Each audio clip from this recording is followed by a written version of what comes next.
Kim Jong की परमाणु धमकी के बाद बात करते हैं रूस के राष्ट्रपति व्लादिमीर पुतिन की, जिनके बारे में आशंका जाहिर की जा रही है कि वो यूक्रेन वॉर जोन में परमाणु हथियारों का इस्तेमाल कर सकते हैं। इस वक्त यूक्रेन के कुछ इलाकों से रूस के सैनिकों की वापसी हो रही है। माना जा रहा है यूक्रेन वॉर जोन में अब यूक्रेन की सेना कुछ जगहों पर भारी पड़ रही है। ऐसे में यूक्रेन के एक जनरल ने ही परमाणु हथियारों और तीसरे विश्व युद्ध की शुरुआत होने की आशंका जाहिर की है।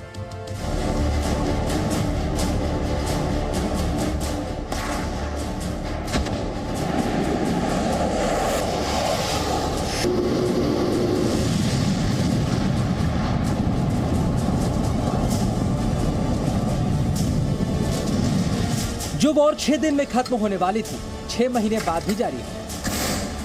और अब आशंका जाहिर की जा रही है कि यूक्रेन वॉर बहुत जल्द परमाणु वॉर में तब्दील होने वाली है। यानी इस्कंदर और किंझल जैसी जिन रूसी मिसाइलों को अब तक आपने बगैर परमाणु हथियारों के यूक्रेन के ऊपर कहर बरपाते देखा है, वो अब परमाणु हथियारों से लैस होकर भी धमाका कर सकी। और इस बात की आशंका खुद यूक्रेन के एक जनरल ने जताई है। लेकिन क्या है यूक्रेन के इस डर की वजह, और यूक्रेन वॉर जोन में ऐसा क्या चल रहा है जिसकी वजह से पुतिन परमाणु धमाके पर मजबूर हो सकते हैं? हम आपको बताएंगे, लेकिन पहले समझिए आखिरकार पुतिन के परमाणु हमले की थ्योरी आई कहां से। ये चेतावनी यूक्रेन के एक शीर्ष जनरल की तरफ से दी गई, जो अमेरिकी हथियारों और यूरोपीय मदद की वजह से रूस के सामने झुकता नहीं दिख रहा। यूक्रेन के जनरल वैलेरी जालुस्निक ने बड़ी चेतावनी दी है, जिसके मुताबिक रूस अब यूक्रेन वॉर जोन में परमाणु हथियारों का इस्तेमाल भी कर सकता है। रूस विशेष परिस्थितियों में परमाणु बम का इस्तेमाल कर सकता है। वॉर जोन में यूक्रेन के कड़े प्रतिरोध की वजह से रूस को पीछे हटने पर मजबूर होना पड़ा है। कीव से पीछे हटकर अब रूस पूर्वी क्षेत्र तक सिमट गया है, और इसके बाद भड़के रूस ने अगर परमाणु धमाका किया तो तीसरा विश्व युद्ध भी शुरू हो सकता है। ये इनका चलता जाएगा, क्योंकि अब ये कोई दोनों भी अब हार मानने को तैयार नहीं, दोनों नेगोशिएट करने को तैयार नहीं है। इंडिया ने रिपीटेडली कहा है कि आप नेगोशिएट करिए, पीस लाइए, इसको एंड करिए, क्योंकि सारी दुनिया इससे जूझ रही है, इसके फॉल आउट से।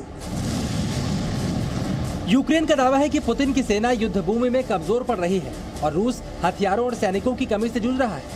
इससे पहले खबरें आई थीं कि रूस को ईरान से ड्रोन और उत्तर कोरिया से मिसाइलें और गोला बारूद खरीदना पड़ रहा है। ये भी सच है कि कई इलाकों में यूक्रेन की सेना अपने इलाकों को वापस लेने में सफल भी हुई। इससे पहले retired British General Sir Richard Barrons ने भी आशंका जाहिर की थी, अगर पुतिन को यूक्रेन में हार का सामना करना पड़ा तो उनके परमाणु हथियारों के इस्तेमाल की पूरी संभावना है। अब आप ये भी समझिए, रूस की सेना यूक्रेन के अंदर कमजोर क्यों पड़ रही है और किस तरह वॉर जोन में अमेरिका और सहयोगियों ने रूस को घेरने की कोशिश की है। फिलहाल अमेरिका की तरफ से यूक्रेन को लगातार घातक हथियारों की आपूर्ति जारी है। हिमर्स रॉकेट सिस्टम और होवित्जर तोपें रूस को काफी नुकसान पहुंचा रही हैं। अमेरिका के अलावा दूसरे यूरोपीय देश भी यूक्रेन को मदद दे रहे हैं। वहीं अमीर देश रूस को प्रतिबंधों से कमजोर करने की कोशिश में भी लगे। रूस के सामने यूक्रेन के अंदर कब्जा करके वहां लगातार कब्जा बरकरार रखना मुश्किल साबित हो रहा है, खासकर उन इलाकों में जहां पर विद्रोही उनकी मदद के लिए मौजूद है। ऐसे इलाकों में यूक्रेन की सेना रूस की सेना का कड़ा प्रतिरोध कर रही है और इन इलाकों में एंट्री करने में सफलता भी हासिल कर रही है। यूक्रेन के दावे के मुताबिक ये वीडियो यूक्रेन के बाल्क्लिया का है, जहां पर यूक्रेन का सैनिक फिर से अपने झंडे को फहरा रहा है और अपना राष्ट्रगान भी गा रहा है। कुछ ऐसी ही तस्वीरें आने का दावा खार्किव के कुछ इलाकों से भी किया जा रहा है, जहां पर कुछ इलाकों से रूस की सेना के बाहर जाने और यूक्रेन की सेना की एंट्री की तस्वीरें भी सामने आई हैं।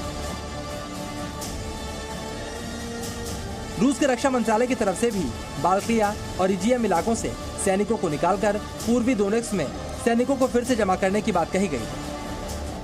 अब बाल्क्लिया के निवासियों को यूक्रेनी सेना के इलाके में आने पर खुशी मनाते भी दिखाया जा रहा है। लेकिन ऐसा भी नहीं कि रूस यूक्रेन की फौज को नुकसान नहीं पहुंचा रहा।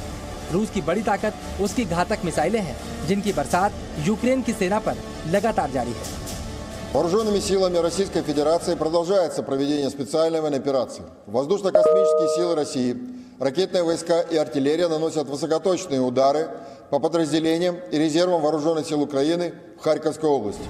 वहीं यूक्रेन का दावा है कि रूस के हमलों से यूक्रेन में तबाही और आम लोगों की मौत हो रही है। कुल मिलाकर रूस की सेनाएं अगर किसी इलाके से निकल भी जाती हैं तो भी उनकी मिसाइलों की ताकत यूक्रेन के लिए बड़ी मुसीबत बन जाती है। आशंका इस बात की जाहिर की जा रही है कि रूस कहीं अपने सैनिकों को खास इलाकों से बाहर निकालकर वहां बड़े हमले की प्लानिंग तो नहीं कर रहा।